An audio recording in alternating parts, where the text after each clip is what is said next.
O mercado de beleza e higiene pessoal tem crescido muito durante alguns anos. De 2024 a 2025, teve um aumento de 11%. E pode-se ter certeza que esse faturamento de 240 bilhões de reais tem destacado o Brasil. Então hoje eu trouxe uma pessoa especial para falar um pouquinho sobre esse mercado que tem gerado muito na economia aqui do Brasil. Eu venho falar com a Renata Basílio. Renata, em primeiro lugar, eu gostaria de agradecer por você ter aceitado o nosso convite, de falar um pouquinho sobre a sua trajetória e como é esse mundo de beleza que você trabalha, né? E como que é ser uma empreendedora aqui na nossa região. Eu agradeço o convite, estou muito feliz de estar aqui. Acho que a gente sempre tem tanto para compartilhar quanto para receber também. Ah, legal. Eu sei que você também é uma professora, né? Formada. Fala um pouquinho sobre você, como começou a sua trajetória, a sua vida profissional. Porque eu lembro quando você ia lá conversar com a minha irmã, falar um pouquinho sobre a Mary Kay, né? Uhum. Mary Kay, não sei como fala. Desculpa a minha pronúncia. Mas eu acho que foi a partir daí que você startou empreender.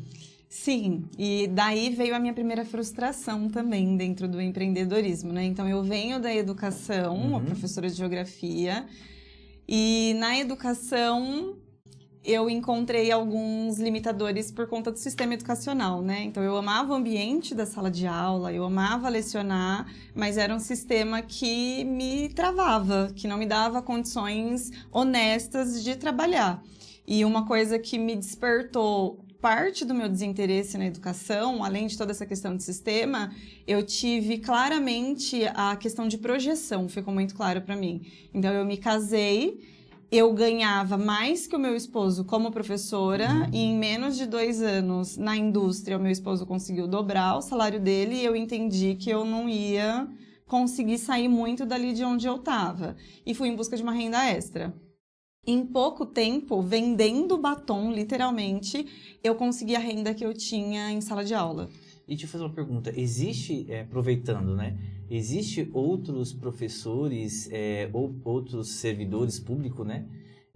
Também buscando uma segunda renda, uma Sim, renda extra? É muito comum. Muito comum? Muito comum, Principalmente, ou o cara ele tem que fazer a dobra, né? Então, trabalhar ali em 2 períodos, ou ir para a parte da gestão.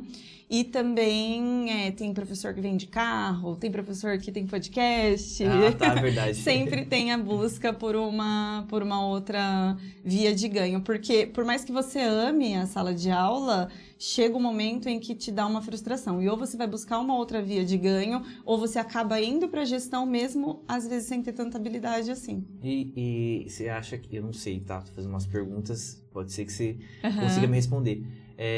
Existe algum plano de carreira para essa área da educação? Não existe plano de carreira. Você consegue melhorar minimamente o seu salário e, claro, que depende, né? Prefeitura, dependendo da prefeitura, tem um plano, no estado um outro, então depende. Ou ir para o nível superior, mas que também financeiramente não faz sentido. Você vai ter que estudar muito mais para ganhar pouca coisa. Você ainda vai continuar trabalhando no estado ou no particular, por exemplo. E a gestão, né? E tem a projeção de salário que eu estava falando no começo, que é com formação. Eu não sei como que tá hoje, mas na minha época era assim. Sou formada em geografia, eu vou fazer uma segunda licenciatura. Eu consigo usar essa... Não sei, tá, gente? Se ainda é assim. Posso estar falando besteira, isso tem mais de 10 anos. Eu posso usar essa segunda licenciatura, se eu não exercer ela, eu consigo aumentar ali o meu salário. Ah, entendi. Eu tenho um ganho. O que eu acho um pouco absurdo, porque você não pode exercer. Então, por exemplo, se você é formado em geografia e você dá aula de português na prefeitura, você não pode usar para progredir ali no seu salário. Nossa. Então, você tem que ser uma faculdade, assim, apenas para você... Formação continuada, Entendi. Só com esse objetivo. Não sei se isso ainda é assim, mas na minha época era. E você ficou até quanto tempo que você lecionou? Eu fiquei quase 5 anos. Fiquei 5 4 anos? anos. Trabalhei aqui em Morato, PPA, Sílvia, Arpoador era a minha sede. Trabalhei também em Franco no Adail. Ah, tá. E você ficou até... Só para me entender um pouquinho, porque é importante, né? Tem muitos empreendedores que têm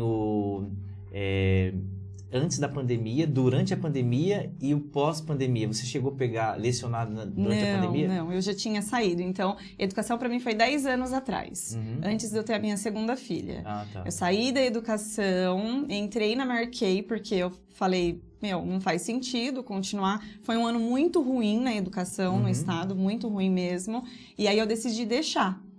Deixei a educação e fiquei só trabalhando com Marquei. Aí comecei a progredir na carreira. Então eu passei por todos os estágios, né? Entrei em qualificação para me tornar diretora e aí foi quando eu engravidei. Na minha gestação, foi uma gestação de risco. Então imagina, como que eu ia sair em Morato com as bolsas cheias de produto e aí eu tive que parar a qualificação. Isso me trouxe uma frustração, porque eu vi que eu não tinha o controle da minha vida, na época eu não entendia isso ainda, eu era muito nova, então eu fiquei 4 anos e pouquinho, quase 5 anos na educação, saí e assumi 100% Marquei.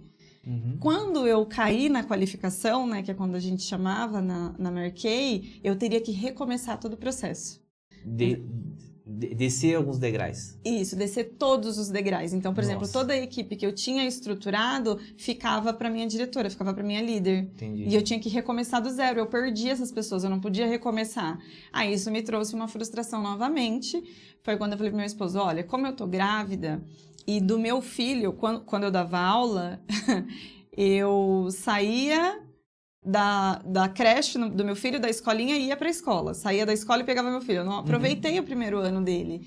E aí eu falei, não, eu tô grávida, eu vou ganhar neném, eu vou ficar pelo menos 1 ano e meio, 2 anos em casa. Se dedicar às crianças, né? Não consegui. Com 6 meses, 4 meses, eu tive uma proposta no comércio para trabalhar nas vendas. E eu falei, eu acho que eu vou. Porque eu não sou feliz exercendo integralmente a maternidade. Eu sou feliz trabalhando. E no domingo indo passear com os meus filhos, tendo tempo de qualidade com eles. E essa foi a forma como eu encontrei de exercer a minha maternidade. Entendi. E aí eu fui. Aí eu trabalhei 1 ano e pouquinho também numa ótica. E foi muito bom. Porque aí me trouxe muita visão de venda, muita visão de negócio, como que aquilo funcionava. Eu trabalhei numa ótica que dava muito treinamento para os profissionais, muito. Então era muito positivo, eu consegui desenvolver bastante essa parte das vendas. Porque você imagina, eu era professora, então eu tirei uma postura mais rígida. Aí eu fui trabalhar vendendo batom, atendimento feminino. E de repente eu tô no varejão de Francisco Morato. Então foi muito bom, foi muito positivo para mim. E voltando um pouquinho para Mary Kay, você conseguiu sentir aquele gostinho de negócio? Sim. Também? Porque na Mary Kay, não sei se estou pronunciando certo, é um trava-língua, você também trabalhava com vendas, né? Sim. Porque assim, se eu, Edinaldo, for trabalhar com vendas, eu acho que eu não consegui vender nada. Então, eu sou uma pessoa muito introvertida, né? E mesmo, acho que passando necessidade, eu ia ter muita dificuldade em vender. Então, eu acho que eu tenho essa grande dificuldade, conforme minha irmã, né? Que é bem extrovertida, né? Ela é mais fácil para conseguir vender ou concluir a venda. Quando você trabalhou na Mary Kay, quando você era consultora, né? Desculpa. Isso. Quando você estava sendo consultora da Mary Kay, você conseguiu sentir aquele vislumbre do empreendedorismo? Sim, é daí que surge, né? Porque eu aprendi lá que quando eu tenho uma consulta com um cliente, ou ele vai comprar de mim, ou ele vai me indicar alguém para comprar de mim, ou ele vai me indicar alguém para iniciar comigo no negócio. E isso fez muito sentido para mim. Muito sentido. A Mary Kay, ela tem uma frase que é muito famosa, que tem em música, que é: mira na lua que você vai acertar pelo menos as estrelas. E aí, quando eu olhava para aquilo, eu falava, uau, é isso que eu quero. Aí, ali, o bichinho do empreendedorismo me mordeu. Eu ainda não conseguia encarar como venda, porque eu não era vendedora. Eu não sabia realmente vender. Eu sabia encantar, demonstrar, gostava de maquiagem, dar dica para... Qual que é a minha sacada na venda? É o ensinar. Então, eu ensinava para a cliente como ela podia usar o produto e, consequentemente, ela comprava. Então, se tornava algo muito natural. Mas eu não tinha técnica de fechamento, não sabia fazer nada disso. Quando eu fui para o varejo, aí eu tive a bagagem de venda e eu ainda olhava como empreendedor.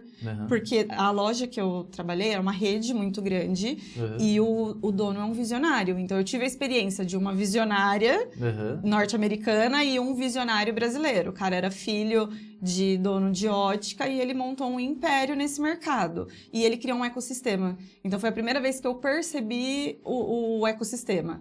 Então, ele tem a ótica. Aí ele percebeu que ele tinha um custo muito alto com gráfica. Aí ele tem a gráfica. Aí ele tinha uma despesa muito alta com RH. E ele tem o RH que atende a lente. Aí ele começou a fabricar a lente, trazer de fora as armações. Eu falei, cara, ele é muito inteligente.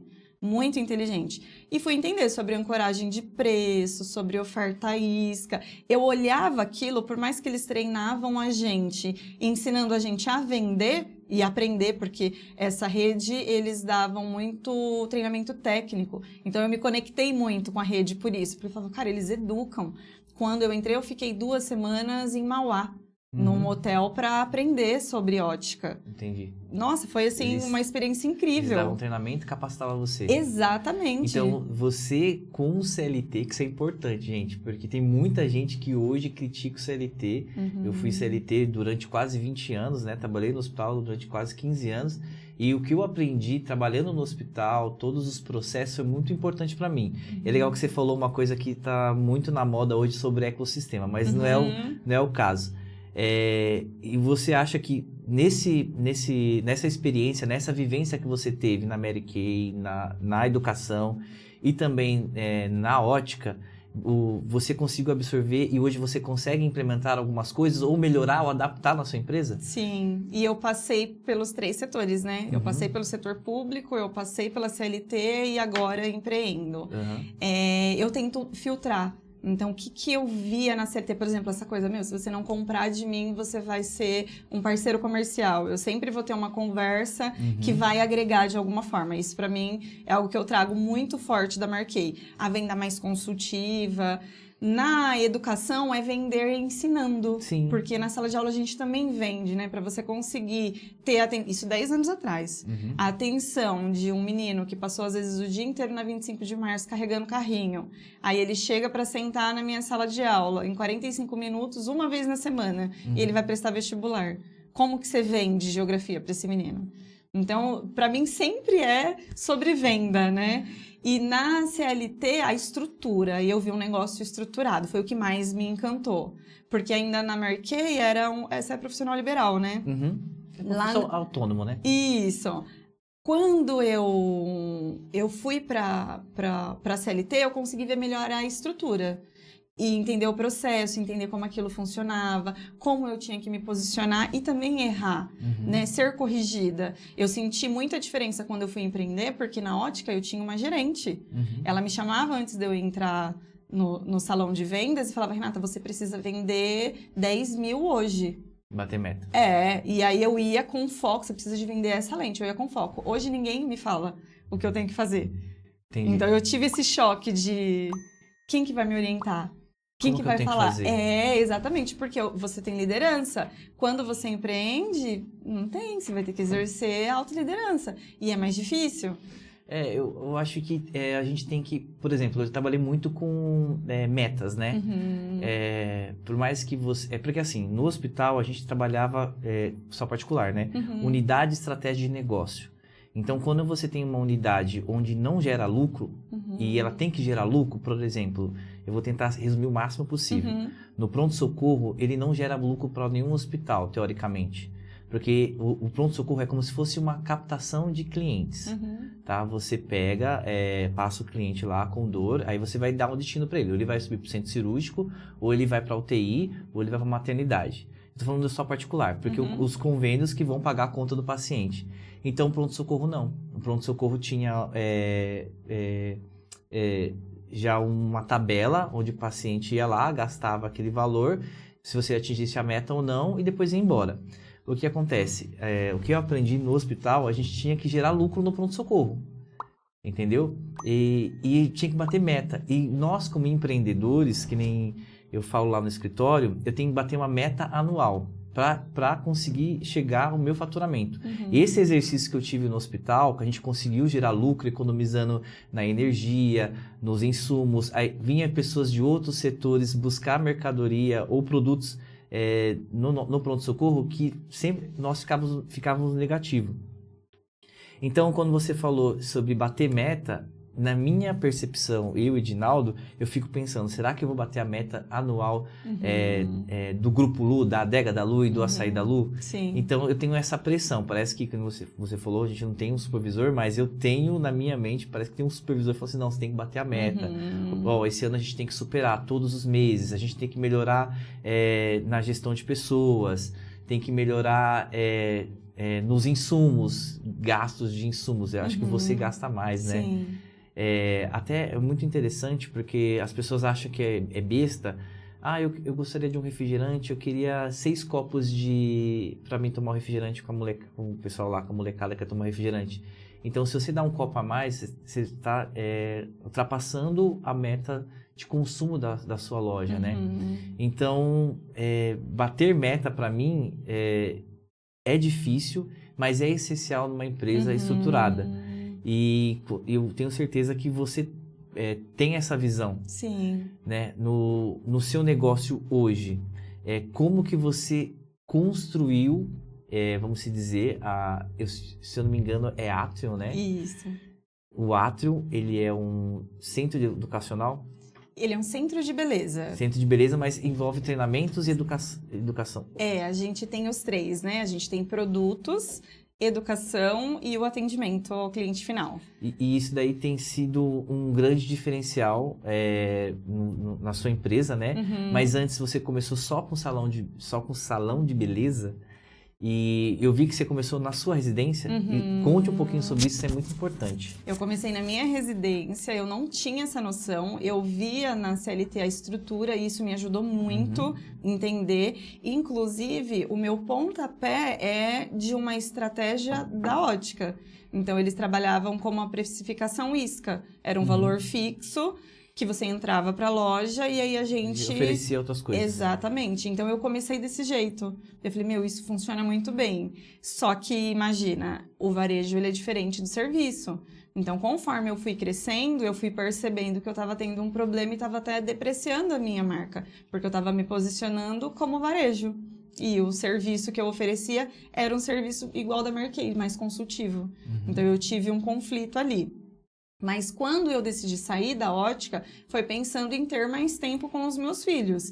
Então, meu filho ele teve uma dificuldade na fala dele, na alfabetização, e eu precisava levar o meu filho para Jundiaí uma vez na semana para fazer fono. Você teve mais flexibilidade sendo empreendedora do que ser CLT para dar uma assistência para a família, né? Naquele momento, né? Porque depois, hoje eu trabalho mais do que quando eu estava na CLT. Todo empresário trabalha mais de que 8 horas. Sim, e na loja eu já tinha isso. Então, por exemplo, eu não cumpria a minha carga horária. Eu chegava antes, a loja estava cheia, eu ia para o salão. Dava o meu horário, às vezes o Thales ia me buscar, a gente ia fazer algum compromisso. Não, hoje eu vou sair no horário, pode ficar tranquilo. E ele ficava lá 1h, 1h30, me esperando para sair. Então, com 2 crianças pequenas, eu precisei desse momento. E aí eu comecei como a maioria, acho que 90% do profissional da beleza começa atendendo em casa. E tem um detalhe importante também, a minha primeira formação foi num instituto em Morato. Então, eu não fiz uma grande academia, eu fiz num projeto social que a gente tem aqui na cidade, que é o IDES. Então, através do IDES, eu fiz a minha primeira formação. E comecei a atender em casa, no quarto dos meus filhos, o quarto começou a ficar pequeno, imagina. 2 crianças, as pessoas tendo que esperar no corredor da minha casa, eu moro numa casa da Caixa, então é uma casa pequenininha. E aí, eu falei, cara, não tá dando, eu preciso sair daqui. Fui para um espaço. Assim, com a cara e com a coragem. Fui para um espaço no bairro e era um ponto horrível. Era um ponto que a rua não tinha iluminação à noite. Tinha uma pessoa que trabalhava com conserto de eletrônico. Então, ele ficava testando as caixas de som. Incomodava. Era horrível, horrível. E aí eu tive que fazer uma cirurgia e aí eu falei pro Thales, não, eu vou reformar minha garagem, vou voltar a atender em casa que vai me dar mais estabilidade. E até mesmo financeira, porque o aluguel também conta muito, né? Exatamente. E não era uma coisa que agregava mais valor. O valor que eu pagava era indiferente. Uhum. E aí eu falei, eu vou pegar o valor do aluguel, vou cobrir a minha garagem, vou reformar minha garagem e vou atender em casa. Aí comecei a atender em casa, fiquei quase 1 ano atendendo assim. Fiz um curso online e aí esse curso me deu a mudança. Aí eu entendi que eu tinha que me posicionar de forma diferente, que era um negócio, que eu não podia ficar tratando como, é um atendimento, eu sou fundo de quintal. Não importava porque eu estava no bairro. Então, por exemplo, eu atendia de domingo em casa.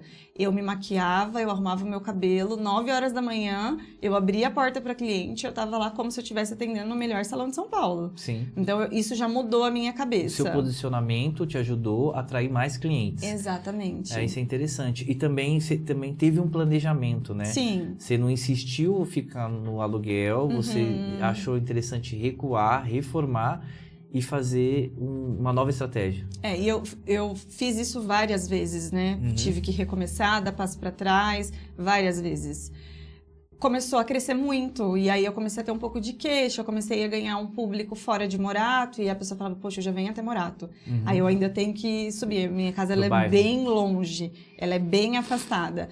E não que isso fosse um limitador definitivo, era um limitador para onde eu comecei a olhar, para onde eu queria chegar. Mas sabe, isso é interessante, Renata, sabe por quê? Porque, por exemplo, assim, o meu negócio é diferente do seu, entendeu? Até eu fiquei um pouco meio apreensivo, porque é beleza, né? E eu não tenho essa destreza, essa vivência que você tem, mas eu tenho vivência de empreender. Isso que vai estar sendo legal a nossa conversa. Então, o seu produto funciona muito bem, vamos se dizer, né? Que você vai falar um pouco, em determinado lugar. O meu não, eu posso vender em qualquer lugar, entendeu? E como você falou, o seu posicionamento te ajudou a chegar em outros caminhos, né? Sim, mas não é um limitador, porque hoje se a gente olhar para Francisco Morato, os principais nomes da beleza não estão no centro. Se a gente olhar para as 2 principais manicure, quando eu falo as mais antigas, as que mais vendem curso, elas não estão no centro, estão nos bairros. Tem estética grande hoje em bairro. Então, não é um limitador. Acho que tem a ver com onde eu queria chegar, com o que eu queria fazer. Por exemplo, se você continuasse no seu bairro, alugando um espaço maior, naquele rapaz que fazia barulho com som, eu acho que isso aí poderia incomodar e interferir vamos dizer, na venda do seu serviço, né? Sim, e o que eu entendi? Eu precisava sair da minha casa, não me comportava mais. A cliente usava o banheiro da minha casa. Sim. Entre eu pagar um aluguel no meu bairro, que eu poderia cair de novo nessa dificuldade, e ir no centro, eu vou pro centro. Né? Eu tenho muita cliente que vem de Franco, eu tenho muita cliente que vem de Caieiras, que vem de Jundiaí. Vai facilitar o acesso para minha cliente. Sim. Então, foi pensando nessa cliente que vem de fora. A precificação também influencia, porque eu entendi que no centro tem uma precificação diferenciada, não é limitador, como eu disse, porque tem profissionais, as mais caras da unha, por exemplo, pensando em valor, não estão no centro. Então, não é o que determina, mas influencia um pouco. Né? Então, para o posicionamento que eu queria, para a minha logística de vida, fazia mais sentido naquele momento procurar um ponto no centro. A gente já comentou alguns episódios sobre o centro da nossa cidade, de Francisco Morato, que tem uns dos aluguéis mais caros e difíceis, né? Porque todo mundo, às vezes, quer sair do bairro e migrar para o centro, né? Mas, às vezes, não consegue bancar o aluguel. Às vezes até tem que voltar novamente para o bairro. Sim. Então, tem que sempre ter um planejamento, verificar se realmente o seu faturamento vai conseguir e o seu serviço vai conseguir dar conta de vender seu produto, né? Para você conseguir bancar o aluguel. Porque o aluguel, ele tá inserido nos seus custos, né? E ele é essencial. No meu caso, é o maior custo de toda a operação. Na maioria das vezes vai ser o aluguel. Então, porque existe a concorrência. E se você às vezes vai ter que aumentar o produto, no meu caso, por exemplo, venda de produtos de cerveja, a gente ganha por centavos. Então, se a gente conseguir comprar um pouquinho melhor de algum fornecedor, a gente consegue oferecer para o cliente um preço mais acessível. Mas só que a minha concorrência, às vezes, consiga um preço muito melhor. Uhum. E se eu trabalhar ou alugar um espaço, eu vou ter que automaticamente aumentar aquele produto. Exatamente. Então, é muito difícil, mas a gente consegue vencer. É um problema que está na raiz do Brasil, né? Sim. Indo lá na geografia. Né? O latifundiário, Sim. você tem uma concentração de pessoas nas terras e aí você meio que fica dominando e a gente tem sala em Francisco Morato que vale mais que um aluguel na Paulista. Sim. É absurdo. Meu Absurdo. Deus. Absurdo. Só que também isso reflete muito o poder que é muitas vezes negligenciado e até menosprezado do povo moratense. Sim. Porque o quanto esse povo tem poder de compra para você manter um aluguel tão absurdo quanto o valor das principais aqui da nossa cidade. Sim, né? A gente pensa em migrar pro centro, só que a gente buscou uma estratégia interessante que a gente está estudando ainda, mas para não cair nesse preço do aluguel absurdo daqui da cidade. O pessoal fala assim, porque vocês não vão para Franco da Rocha? Dizem que Franco da Rocha é melhor, o aluguel é mais acessível do que aqui no centro da cidade. É um debate muito interessante, a gente tem que discutir, tem que falar sobre isso, porque isso é importante. Porque isso daí, por exemplo, tem uma pessoa que eu convidei vir aqui, ele falou sobre na época da pandemia. Como ele sofreu com o aluguel da pandemia, entendeu? E a gente corre o risco a qualquer momento, né? Sim. De ter uma crise sanitária, de ter outra pandemia, ou às vezes um problema econômico também, que pode afetar todo mundo. Ninguém vai sair ileso quando isso acontecer. Então, o aluguel pode acabar com o sonho de algum empresário, de algum empreendedor que sempre sonhou em ter seu próprio negócio, se você não planejar e se estruturar bem. E eu acho que tem uma linha muito fina entre a gente planejar e entender se você pode dar aquele passo, se está na hora de dar aquele passo. Então, eu fiquei 1 ano trabalhando em casa, me estruturando para poder descer. Mas se eu falar para você que eu tinha o valor do aluguel e a certeza que eu iria dar conta, eu não tinha certeza. Aí entra a pandemia. Então, eu alugo no centro no finalzinho da pandemia, quando tudo está começando a abrir. Então, eu me arrisquei muito, eu me coloquei de uma forma muito vulnerável. Eu falo, quando eu desci para o centro, eu desci com menos o valor do meu aluguel, porque eu peguei emprestado o depósito com a minha avó. Então, eu não tinha certeza se eu ia conseguir arcar aquilo. Mas tem aquele lado empreendedor, que é quando você abre a porta e você fala, caraca, é aqui. Eu achei, é aqui que eu vou construir os primeiros passos do meu sonho. E pensando nessa questão de aluguel, vem a minha segunda frustração no negócio. Porque eu aluguei esse espaço, eu tinha um aluguel super acessível, eu conseguia sublocar algumas salas, então eu estava super estável. E aí eu recebi a proposta para subir para o espaço de cima 1 ano depois. Eu me estabeleci no centro. Eu comecei a ver a cor do dinheiro. Aí eu falei, agora eu vou dar o próximo passo. E aí eu saí de um aluguel. Eu tinha uma casa que era compartilhada, tinha outras salas comerciais. Eu saí de uma casa de 4 cômodos, ou seja, uma casa grande. Eu pagava um valor risório, eu pagava R$ 1.300 de aluguel. E aí eu subi para um aluguel de R$ 4.500. Um espaço maior. Maior, mais que o dobro. Tinha 10 cômodos o espaço. E eu só conseguia ver as possibilidades que aquilo ia me gerar. Nossa, vai ser incrível, mas sem esse planejamento, sem essa estrutura, nada. Aí eu saí.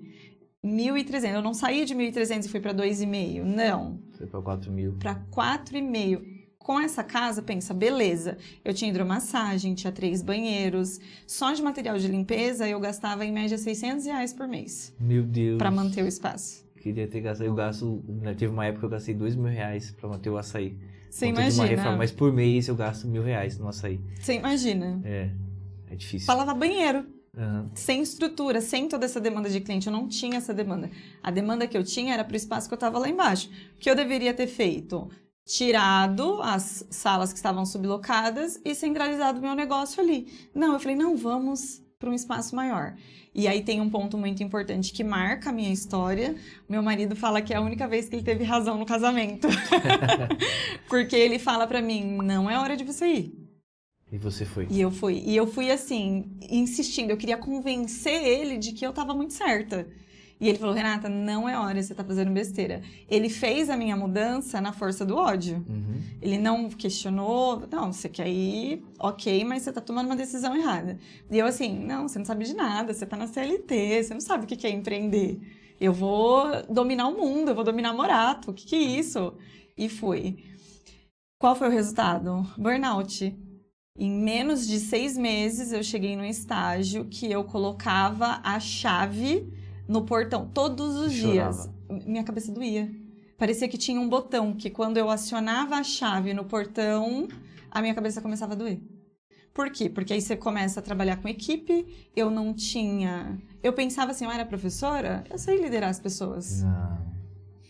Burnout. Eu não sabia lidar com as pessoas. Eu acho que eu estou escrevendo um livro, né? Onde fala sobre gestão e liderança. Uhum. E em vez de falar coisas que era lá atrás, eu estou pegando a geração Z hoje. Uhum. Acho que hoje você liderar alguém e tem essa questão dessa geração que nem eu falo no livro, né? Que alguns especialistas falam que são os nem. Uhum. Nem trabalha e nem estuda. Então é muito difícil. Gestão de pessoas, gestão de risco, gestão de conflito, que para mim é uma tríade, Uhum. entendeu? Se você conseguir dominar, você vai longe. Uhum. E quando você não tem um apoio, quando você não tem uma vivência, uma estrutura, um suporte, Uhum. fica muito mais difícil. A gente aprende com lágrimas. Eu já passei por isso, entendeu? Na época do hospital, eu tinha decisões que eu tomei que foram errôneas, erradas, mas eu nunca tive uma orientação. Sim. Que as pessoas davam risada da minha cara. Então eu saía daqui chorando pegando o trem, mas eu tinha que trabalhar porque precisava pagar minhas contas. Sim. Então eu acho que mais ou menos acho que isso aconteceu com você, né? Sim, sim. Eu tenho total consciência e para mim é um valor muito forte, a autorresponsabilidade. Eu errei. Eu não sabia lidar com aquilo, eu não sabia gerenciar pessoas. Eu não culpo, mas a pessoa foi sacana comigo, mas a outra se aproveitou da situação. Não, eu errei, eu não estava pronta. Eu dei um passo maior do que a minha perna. Eu estava errada, eu errei para os dois extremos. De entender que a gente cresce pensando assim, poxa, meu pai sofreu a vida inteira. O chefe dele pegando no pé dele, né? Eu não quero ter uma liderança desse jeito. Eu quero ser amigo da pessoa, eu quero ser parceira. Deu errado, deu ruim, porque existe um meio termo, né? E aí eu saí desse lugar onde eu era muito boazinha, eu queria ser amiga, eu queria, sabe, trazer as pessoas para minha casa, e aí eu fui pro outro extremo de querer ser muito rígida, de aqui agora vai ser do meu jeito. A professora chegou. Deu errado do mesmo jeito, né? Porque não é isso. Uhum. E o meu pai empreendeu. Meu pai empreendeu, não. Meu pai faliu algumas empresas. Uhum. Meu pai, ele faliu de carrinho de açaí a metalúrgica, a LTDA. Ele conseguiu, assim, diversificar bastante. E aí eu comecei também terapia, né? Porque fui para um burnout pesado. E aí na terapia eu fui entender o que estava acontecendo comigo, o que eu estava tentando reproduzir daquilo que o meu pai fazia, por que muita coisa deu errado. Foi um momento, assim, de analisar mesmo. E aí eu tive que dar passo para trás. Foi quando eu falei para ele... Tem uma história interessante, porque tinha uma fonte de água. Uhum. Esse espaço que eu aluguei grande era onde era a Thalita Pedroso, então era toda uma pegada de estética e tal, e ela tinha uma fonte bem grandona. E a primeira coisa que eu falei pra ele, eu não quero essa fonte, tira essa fonte daqui, porque é cabelo, é uma garagem que tá perdida, que eu posso subir a recepção. E o Thales, ele carregou pedra por pedra daquela fonte pro estacionamento na frente. Tirou a fonte, a gente colocou um piso bem bonito, o salão ficou pronto, eu falei pra ele, eu não vou ficar aqui. Ou seja, ele tinha me avisado, eu coloquei ele no rolo, quando eu concluí a reforma, eu falei, eu não posso ficar aqui, eu tô doente. E aí eu fui para uma sala menor, pagar um aluguel que estava dentro do meu orçamento, então eu pagava 1.500, 1.800 e fiquei 3 anos nesse aluguel. Legal. Num ponto muito bom, que eu fui me reestruturar, eu fui aprender sobre liderança, aí eu consegui desenvolver uma equipe menor, ainda assim cometendo, né, alguns erros e acertos, mas eu fui entender o que eu queria para o meu negócio naquele momento. Mas, Renato, você falou uma coisa que é fundamental. Cara, eu erro todos os dias. Só que o que a gente não pode fazer é deixar o orgulho crescer no nosso coração e tentar enfrentar aquilo que você não vai conseguir. Então, você falando isso é muito importante para todos os empreendedores, para as empreendedoras que estão assistindo a gente, que às vezes é muito importante você dar 2 passos para trás, ou às vezes você encontrar o retorno, entendeu? É muito importante você encontrar o retorno e seguir em frente. Porque a questão... eu li um livro que eu recomendo para você, do Flávio Augusto, que é O Ponto de Inflexão. Não sei se você já leu esse livro. Onde ele fala que existe 3 caminhos para o empreendedor. E eu coloquei isso no meu coração, porque eu ficava com aquele medo, meu Deus, se eu falir, logo no começo, entendeu? Na estrutura do açaí, né? E da adega, a gente não pode falir, sabe aquela pressão? Então, lendo esse livro, eu consegui refletir que existe 3 caminhos pro empreendedor, que alguém pode herdar a sua empresa, ou você vende, ou você fale, entendeu? Então, a gente não vai fugir desse caminho. Então, eu não preciso ficar me preocupando em que se eu vou falir. Se realmente acontecer alguma coisa, eu tenho que recuar.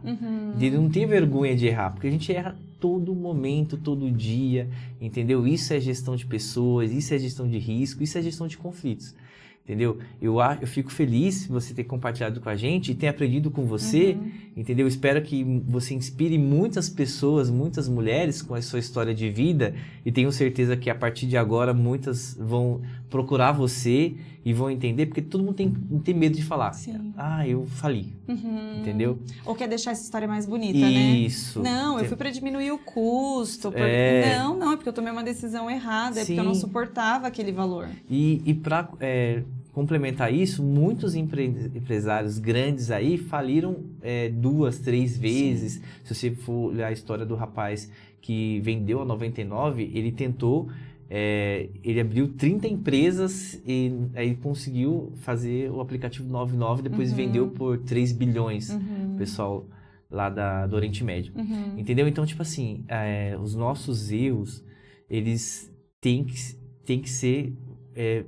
a gente tem que aprender com o nosso erro, pra gente não errar novamente. Isso é óbvio, né? Mas o orgulho, muitas das vezes, pode te atrapalhar. Sim. Eu tenho certeza que, no seu caso, né, não aconteceu isso e hoje você construiu, vamos dizer, ou está construindo um império. Sim, tô construindo. Eu falo que eu não tô onde eu quero chegar, mas eu tô no caminho. Sim. Eu sempre tento olhar e pensar, eu tô no caminho.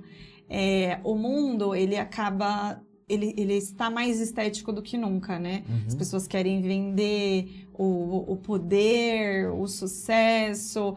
E no meio desse caminho vai ter muita frustração. E esse foi o meu caso. Eu entendi que eu ia encarar esse problema porque você imagina, você sair de um espaço com 10 pessoas, com 10 salas, e você ir para uma sala que eu não tinha nem recepção. O fato de eu não ter recepção, porque eu sempre trabalhei com atendimento mais individualizado, aquilo foi uma dor para mim. Uma dor. Então, mas eu falei, isso não vai mexer no meu ego e eu não vou mentir. Eu nunca vou mentir essa história. Eu nunca vou contar uma história bonita, floreada. Não, a realidade que aconteceu foi essa. Eu não estava pronta, eu não dei conta da demanda e eu precisei recomeçar. E foi muito importante.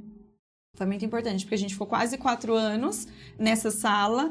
Foi onde a gente aprendeu muito, foi onde a gente foi buscar muito conhecimento, fazer mentoria e curso.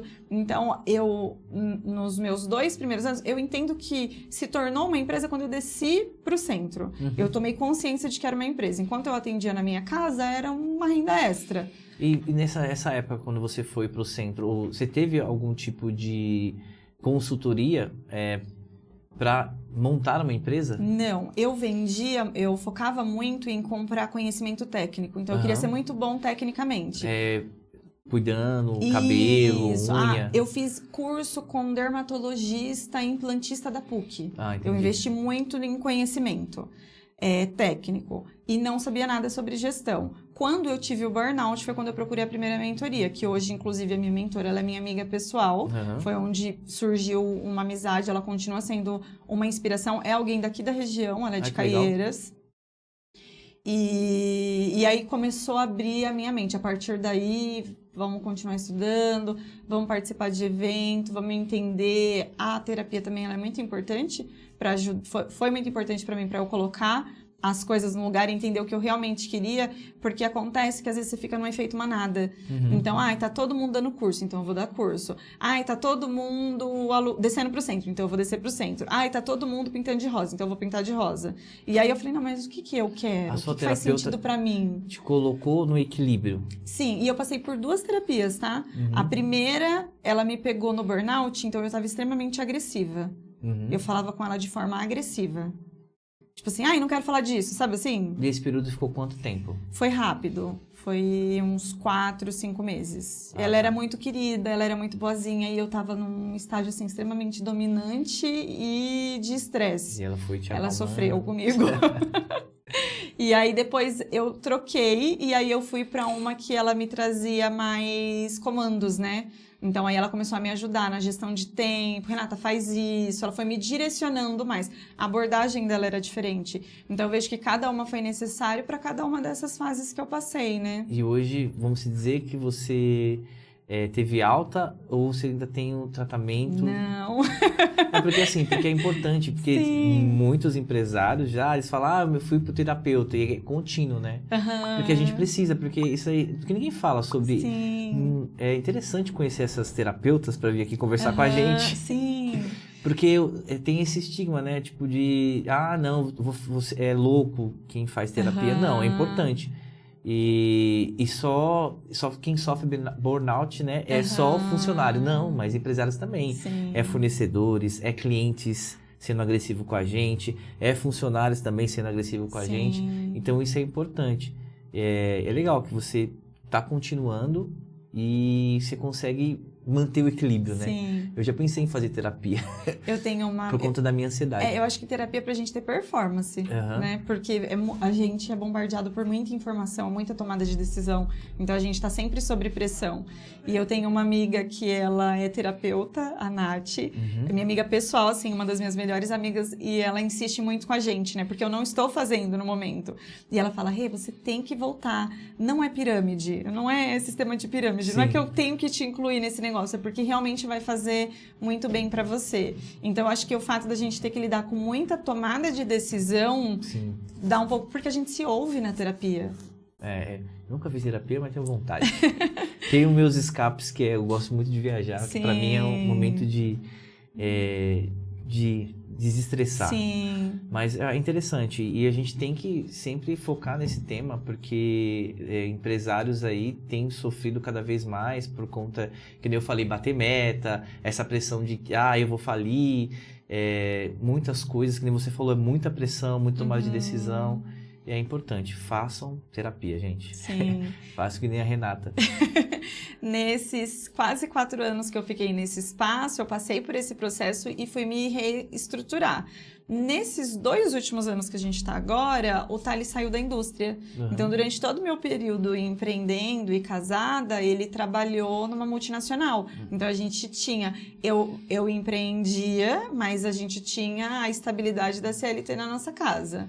E aí, há 2 anos, ele saiu.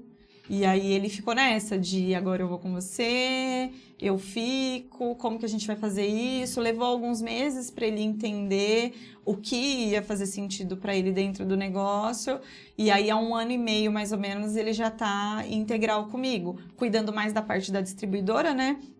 Porque a gente tem esses 3 braços do negócio, né? O atendimento ao cliente final, né? O salão de beleza mesmo. A gente tem a distribuição de produto, então a gente vende produto para cabeleireira.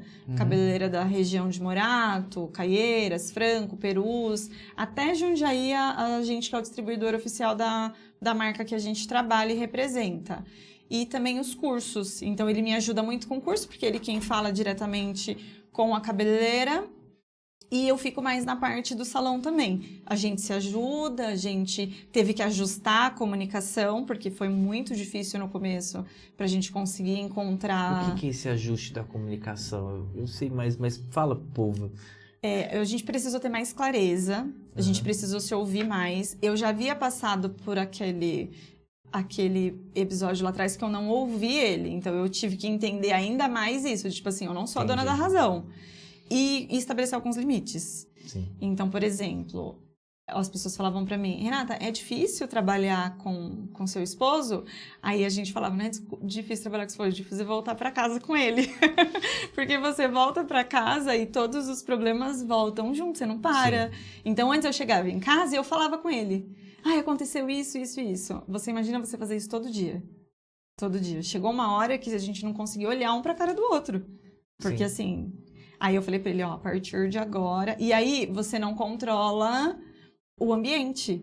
Porque no salão, ontem a gente precisou tomar 3 decisões importantes. Depois de todo o expediente, antes de voltar pra casa, a gente entrou no escritório, a gente sentou. Eu ainda falei pra ele, Thales, amanhã eu tenho um podcast, eu não posso ir sem decidir essas coisas com você. Porque senão minha cabeça vai estar pensando nisso. Uhum. Falei, então tá tarde, a gente tá passando por reforma, né? Uhum. Mas eu preciso resolver isso com você lá. A gente sentou, a gente conversou com clareza, eu ouvi o conselho que ele me deu ali e a gente tomou as decisões. Antes eu ia deixar pra fazer isso em casa ou no carro. E em casa você não controla o tom de voz. Você fala, eu tô em casa. Então você fala de qualquer jeito, daqui a pouco o marido tá tratando a esposa de qualquer jeito, a esposa tá tratando o marido do jeito pior ainda. E aí, às vezes, teve esse calibre que uma vez ele falou pra mim, você não fala com as outras pessoas da equipe como você fala comigo. Uhum. E eu falei, opa, eu tô errada, né? Aqui a gente é parceiro de negócio, a gente é parceiro de trabalho, né? Como o meu esposo, eu não trato ele desse jeito, eu não posso tratar ele como o meu parceiro de negócio desse jeito também. Então, foi um ano pra gente se adaptar. E hoje vocês conseguem... Eu vou fazer umas perguntas, né? Tá. Porque é importante, porque isso acontece com muitos empresários aí, né? Empreendedoras também. O casal trabalham junto. E hoje vocês conseguem filtrar... Você falou que 1 ano de ajuste. Uhum. Então, eu achei interessante que você falou. Vamos resolver isso aqui no escritório, depois vamos embora. Uhum. Vocês conseguem hoje fazer isso? Porque corre o risco de ter um desgaste no relacionamento, Sim. né? E hoje vocês conseguem? A gente estabelece alguns limites, ainda é difícil. Mais pra mim do que pra ele. Porque eu tenho essa cabeça. Eu vou num restaurante, eu fico observando tudo. Então, a minha tendência é eu gosto de falar de negócio. Então, a minha tendência é querer falar de negócio o tempo inteiro. Então, a gente tem buscado hoje ainda mais outros assuntos. Então, por exemplo, a gente assistiu uma série. A gente sai pra almoçar. Vamos falar sobre a série. Uhum. Pra trazer outros assuntos, porque senão vira um hiperfoco e isso não é tão saudável. Então, acaba que ele não me poda tanto, mas ele tem começado Renata... ou ele dá esse tipo de sinal, nossa, que bom que você não tá falando de negócio, tá falando de outra coisa. Que legal conversar com você sobre outra coisa.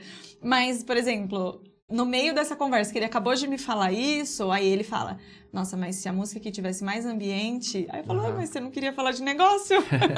Então, a gente tem que ficar o tempo inteiro se controlando nesse sentido, porque é muito bom, a gente gosta de falar sobre isso, mas a gente tem 2 filhos, o financiamento de uma casa, todo um casamento há 15 anos, tem tudo isso que a gente também precisa manter. Então, a gente tem entendido que o negócio, ele precisa suprir a necessidade da minha casa e não o inverso.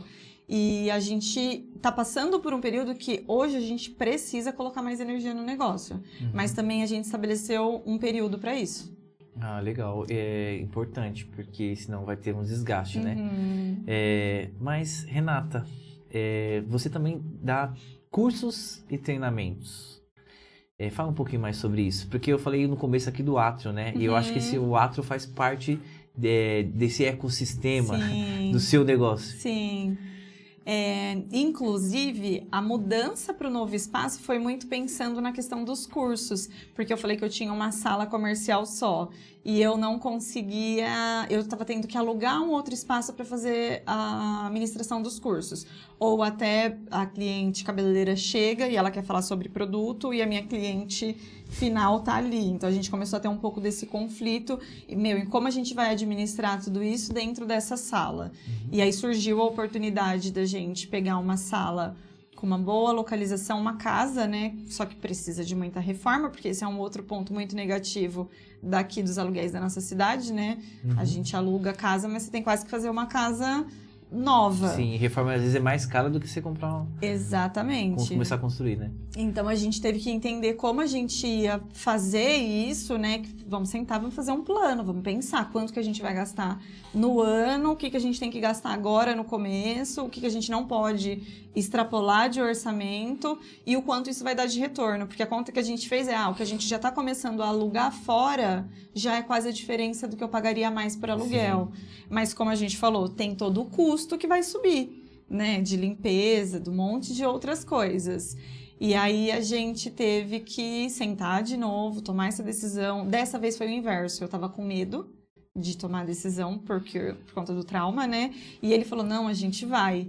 E tem uma história interessante sobre isso, que quando eu descobri que esse ponto tinha ficado disponível, era uma cabeleireira que atendia lá antes. E aí eu falei pra ele, olha, o ponto ficou disponível. Muito bom aquele ponto, só que aquela rua ela é muito cara, que é a João Mendes Júnior, né? Uhum. Tá ali entre as principais. E aí ele falou, vamos lá ver, passar na porta de carro. Ele falou pra mim, eu vou alugar essa casa. E eu ria da cara dele. Profetizou. Ele profetizou. E eu falava pra ele, que alugar? A gente saiu de onde? A gente sabe que quer ter um espaço grande, não vamos. E eu juro pra você, quase todos os dias ele saía do salão e passava lá na porta e falava, eu vou alugar essa casa. E aí eu ria, porque assim, totalmente incrédula. Um dia a gente foi visitar uma cabeleireira que tinha inaugurado, inclusive, naquela rua. Passamos na floricultura para levar uma lembrancinha para ela. E aí a gente passou na porta a pé pela primeira vez. Eu falei, deixa eu pegar o contato. E falei para ele, vou mandar mensagem pro corretor para saber quanto que é. Mas assim, sem pretensão nenhuma. De curiosidade, assim, qual que é o valor do aluguel. E aí, quando ele falou o valor do aluguel, era muito inferior ao que a gente esperava, até porque tinha que dar uma bela de uma reforma no lugar. E aí, de novo, aquela sensação. Sabe a sensação que eu falei no começo? De quando eu abri a porta? A gente foi, a casa estava aos pedaços, não tinha energia elétrica, mas a hora que a gente abriu a porta, a gente já tinha certeza que a gente ia fechar contrato. Já Nossa, teve uma visão. Ali visionária. A gente já falou, não sei o que a gente vai fazer, não sei como que a gente vai fazer, mas vamos criar um plano. Montamos o nosso plano ali e eu acredito muito em Deus, né? Não foi uma coincidência tudo que foi acontecendo, tudo foi dando muito certo. E aí a gente alugou esse ponto para conseguir estruturar ainda melhor os cursos. Né? Então hoje a gente dá cursos tanto de especialização quanto de formação, mas a gente dá essas formações por módulo, porque antes, e as escolas tradicionais, elas dão a formação completa. Então, você fica ali 1 ano, 2 vezes por semana, aprendendo um pouquinho de cada coisa meio que mesclado. E aí eu decidi fazer de forma diferente, eu dou o curso de iniciante pelo serviço que vai dar um retorno mais rápido para ela. Então, ela faz um curso rápido e ela já começa a atender. A partir daí, ela faz um outro curso de iniciante numa outra área. Então ela começa com alisamento, depois ela faz tratamento, ela vai fazendo parte por parte. Vai ficando boa e já tem o retorno sobre o investimento, né? Você usou uma metodologia mais flexível. Isso. Interessante. Até porque muitas dessas mulheres que vêm fazer o curso comigo, elas estão na CLT, né? Elas querem migrar de carreira, querem começar a empreender. E eu vender um curso extenso para ela, vai ficar muito, muito mais difícil dela aprender realmente a técnica, começar a aplicar e ter retorno. E dessa forma, não. É um curso rápido, mais intensivo, e eu forneço todo o suporte e o estágio enquanto eu tiver o salão, ela pode fazer estágio comigo. E esse modelo de negócio, ele é ativo, por exemplo, os cursos aqui na nossa região estão sendo muito procurados, tem uma adesão boa? Sim, principalmente nessa época de início de ano, que a gente tem essa perspectiva de começar algo novo, esse ano eu vou fazer algo diferente. E tem também, para especialização, uma defasagem em escola de formação de cabeleireiro. Então, o nível de conhecimento é muito baixo. Então, a pessoa ela faz um ano de curso e ela sai sem aprender. Entendi. Ela tem que investir em cursos de aperfeiçoamento. E agora uma pergunta que é polêmica, brincadeira. E masculino? Você trabalha com cabelo masculino? Não trabalho com cabelo masculino. Nada de atendimento masculino. Meu Deus do céu. Meu Deus Só do atendimento feminino. Às vezes os clientes falam, corta do meu filho. Quando eu fiz a formação, incluía. Mas eu fugia. Eu fugia. Na hora que sentava o cara lá, eu saía Mas de perto.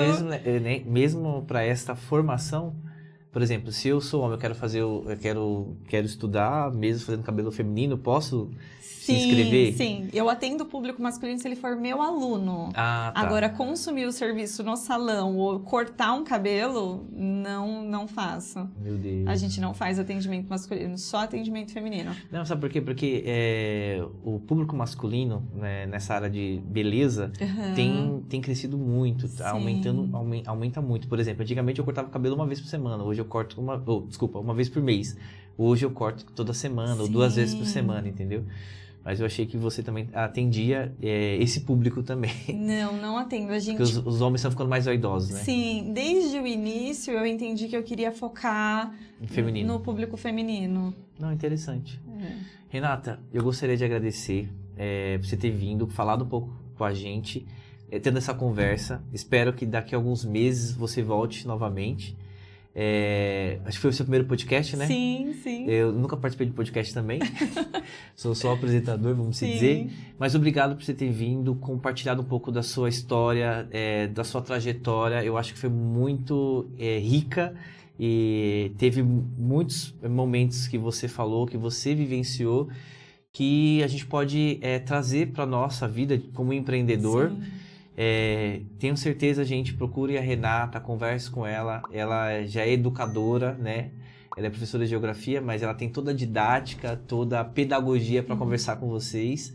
E qualquer tipo de orientação. E também pode estar indo lá no seu salão, né? Conhecendo e aprendendo um pouquinho mais. Mas muito obrigado. Deus abençoe. Amém. Fale um pouquinho para os espectadores aí. Eu agradeço muito a você pela oportunidade. E a porta do nosso espaço, nosso centro de beleza Atrium, está aberta. Se você quiser passar lá para tomar um café, para tirar uma dúvida. Eu falo isso para as minhas alunas. Eu tenho muitas parceiras de negócio hoje em todos os bairros da cidade, onde a gente compartilha. Eu entendo que ninguém cresce sozinho.